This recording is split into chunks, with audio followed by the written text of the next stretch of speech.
இந்த நாடாளுமன்ற தேர்தலது முடிவுகள் என்பது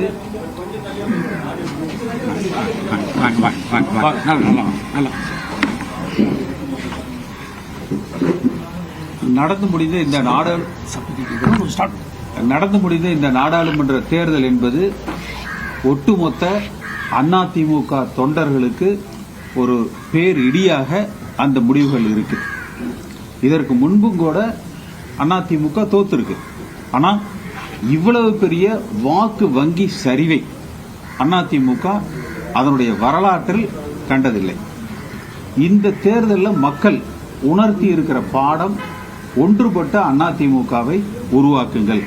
அப்படி ஒன்றுபட்ட அதிமுகவை ஆளுகிற கட்சியாக உருவாக்குவதற்கு மக்கள் தயாராக இருக்கிறார்கள் என்கிற செய்தியை தான் இந்த தேர்தலில் அவர்கள் உணர்த்தி இருக்கிறார்கள்.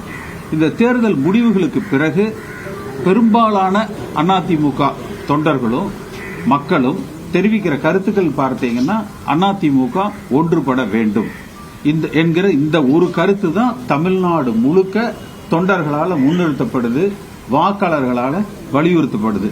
அந்த அடிப்படையில் அண்ணன் திரு ஜேசிடி அவர்கள், திரு புகழேந்தி அவர்கள், நாங்கள் எங்களுக்குள்ள 1-2 முறை கலந்து பேசி நாம் எந்த அணியும் சாராமல் இந்த கழகத்தை ஒருங்கிணைக்கிற பணியை, ஒற்றுமைப்படுத்துகிற பணியை நம்ம இதை முன்னெடுக்கலாம் என்கிற ஒரு முயற்சி. அப்படி அந்த முன் எடுக்கிற பொழுது நிச்சயமாக அதிமுகவாக பயணிக்க வேண்டும். தேசிய கட்சிகளுக்கு அடிபணிந்தோ அல்லது அவர்களை சார்ந்தோ அல்லது அந்த தலைவர்கள் கருத்துக்களை பிரதிபலிக்கிற பிரதிநிதிகளாகவோ யாரும் அதிமுகவுக்கு உள்ள இருந்து கொண்டு செயல்படக்கூடாது. ஒன்று. இரண்டாவது, இது எந்த குடும்பத்தின் பிடிக்கும் போய்விடக்கூடாது. அடுத்து, எல்லோரும் இதுல இவர்களை எல்லாம் நாங்கள் சேர்த்துக்க மாட்டோம், இவர்கள் இல்லாமே நாங்க வலிமையா இருக்கிறோம், இவங்க அந்த தப்பு பண்ணிட்டாங்க, இந்த தப்பு பண்ணிட்டாங்க அப்படின்னா தப்புங்கிறது எல்லாருமே பண்ணியிருப்பாங்க. கடந்த காலத்துல அம்மா அவர்கள் சட்டமன்றத்தில் சொன்னது போல பரிதி இளம்பழுதிட்டு ஒரு தடவை சொன்னாங்க. அதாவது எதிரில் இருக்கிற எதிர்கட்சி உறுப்பினர்கள் பேசுறதை விட என் அருகில் அமைந்திருக்கிற இந்த அமைச்சர்கள் என்னை அதிகம் விமர்சித்திருக்கிறார்கள். அந்த விமர்சனத்தை தாங்கிய காரணத்தினால்தான் நான் இன்றைக்கு முதலமைச்சராக இங்கு அமர்ந்திருக்கிறேன். இது அம்மா அவர்கள் சட்டமன்றத்தில் சொன்ன வார்த்தை. அதே போல திரு SDS அவர்கள் புரட்சித் தலைவர் எம்ஜிஆரை பற்றி கவர்னர் இடத்துல கொண்டு போய் ஊழல் குற்றச்சாட்டுகளை எல்லாம் கொடுத்தார். அன்றைக்கு நடந்த பொதுக்குழுவில் நான் ஜேசிடி புகழேந்தி எல்லாருமே இருந்திருக்கிறோம். அன்றைக்கும் புரட்சித் தலைவர் அவர்கள் பேசுகிற பொழுது சொன்னது, இந்த இயக்கத்தில் பயணிக்கிற ஒரு தொண்டரை கூட இழந்து விடுவதற்கு நான் விரும்ப மாட்டேன். அவரும் நம் இயக்கத்திற்காக உழைத்திருக்கிறார். எல்லோரும் ஒருங்கிணைந்து ஒன்றாக நமக்குள்ள இருக்கிற அந்த கருத்து வேறுபாடுகளை நமக்குள் அமர்ந்து பேசிக்கொள்ளணும். இதுதான் புரட்சித் தலைவர் எம்ஜிஆர் அவர்களும் விரும்பியிருக்கிறார்.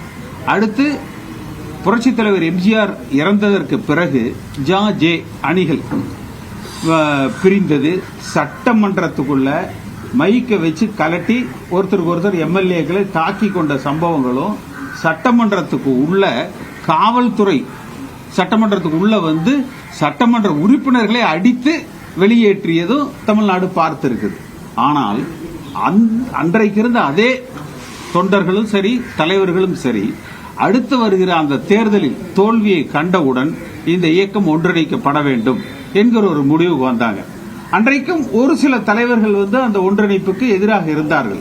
அப்படி இருந்த தலைவர்கள் ஒதுக்கப்பட்டார்கள், தொண்டர்கள் முடிவெடுத்தார்கள். அன்றைக்கு அதிமுக ஒருங்கிணைந்தது. 91 ஆளுகிற கட்சியாக அதிமுக உருவெடுத்தது. அதே போல இப்பொழுது இந்த நாடாளுமன்ற தேர்தல் முடிவுகளை ஒரு பாடமாக எடுத்துக்கொண்டு எல்லா அதிமுக